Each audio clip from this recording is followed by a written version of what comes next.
Hey guys, what's up? This is Mystical along with Chaotic Agent, Bliznade playing the game off screen, the gameplay that you're currently watching, and this is a free-to-play Friday. This week we're looking at the game Soldier Front 2.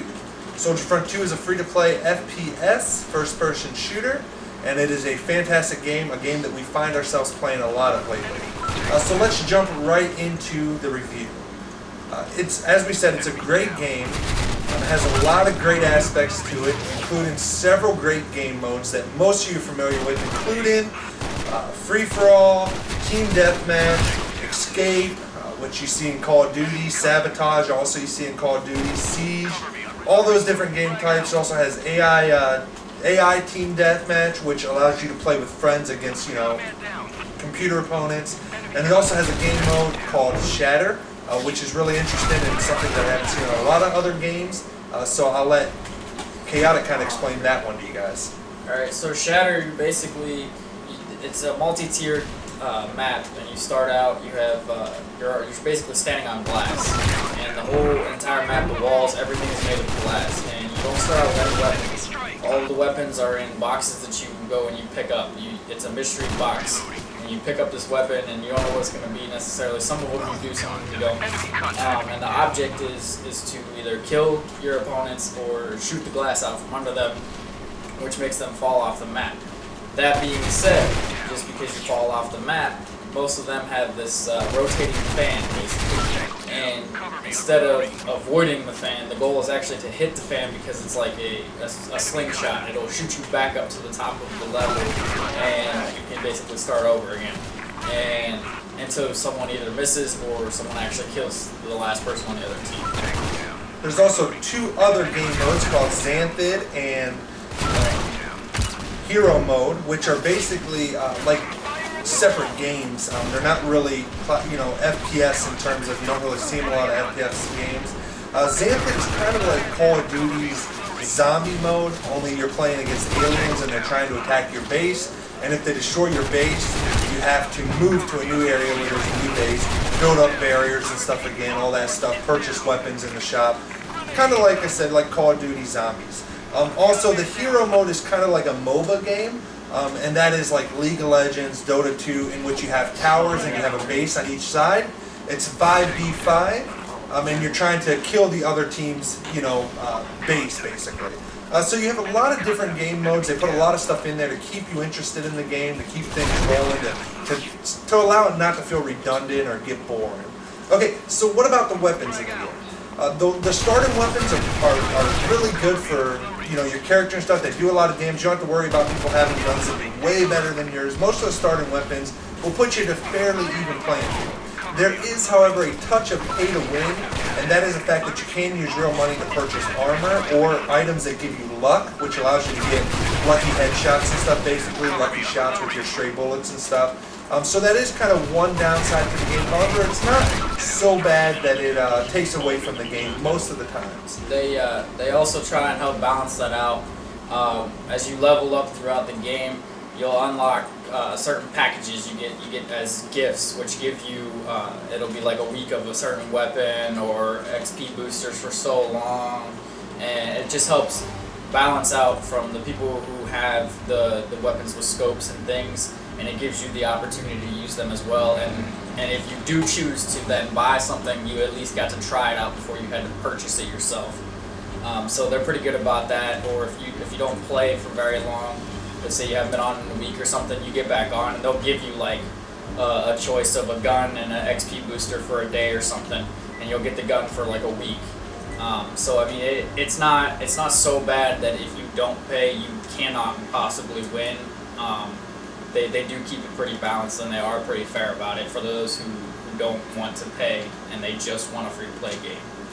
It does have a great clan system as well, which allows you to set up and manage a clan, which is all very easy to do with their clan system. It also allows you to participate in clan wars against other clans. The one downside to that system, that's one of the most systems we play when we're all on together, naturally, as we're trying to win in the clan wars. But the one downside, as I was saying, is that there isn't a lot of clans on at any one time to play. So it doesn't seem like it's something that's extremely popular within the game. However, it's still a really nice feature, and it is a lot of fun. And it is very easy to set up, very easy to manage, and fairly easy to get people to join your team, to join your clan, which is nice also.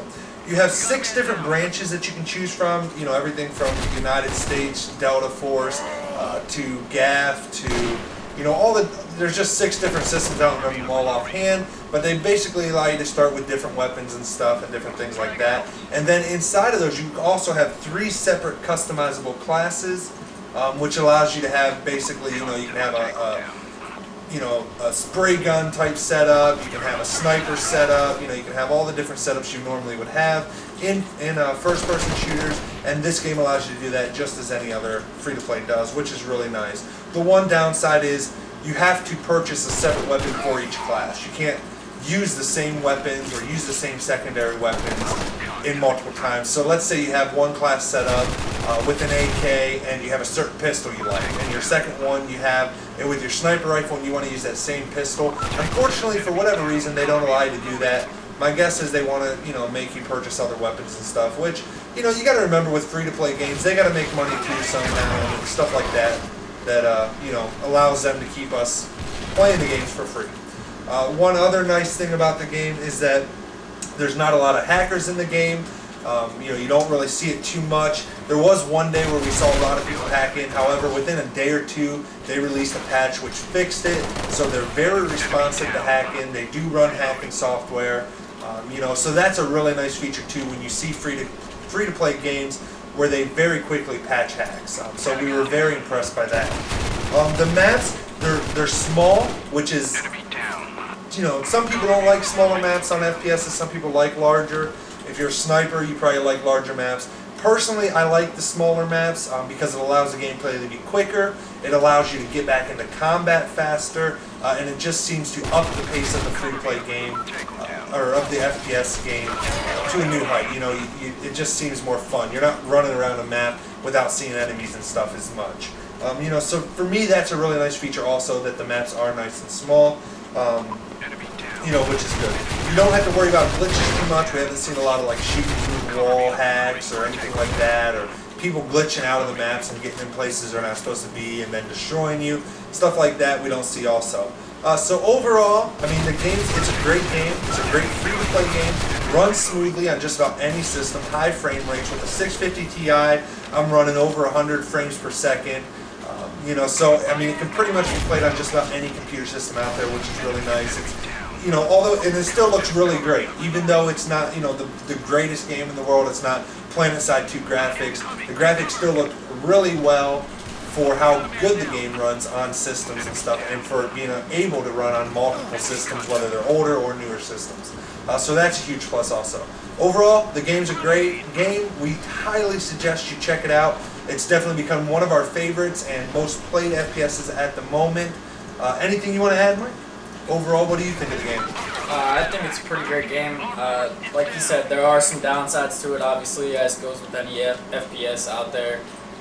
No game is perfect, but of the FPSs that we've played, at least since I've joined the channel and that, it's definitely up there as one of the best so far, and we've played it the most consistently. We pretty much touched on everything that I've done before. So definitely check it out. It's definitely worth checking out. Definitely worth your time to download it and at least try it out, see if you like it. And we're signing off, and thanks for watching, guys. Make sure you guys subscribe to the YouTube channel to keep getting, we try to release these Free-to-Play Fridays every single Friday, obviously, since it's called Free-to-Play Friday. However, sometimes we don't. Sometimes we're released on Saturday. But hey, it's called Free-to-Play Friday. Check it out, subscribe so you know when we release these videos. Also subscribe because we do a lot of other videos, tutorial videos on how to get started in gaming, whether it's building a gaming PC, whether it's live streaming, stuff like that. We also do hardware reviews of all the different gaming hardware and stuff that comes out that we buy and stuff. So you definitely want to subscribe so you don't miss any of those videos, and so you don't miss any other feature reviews of free-to-play games. Alright guys, and until we see you later.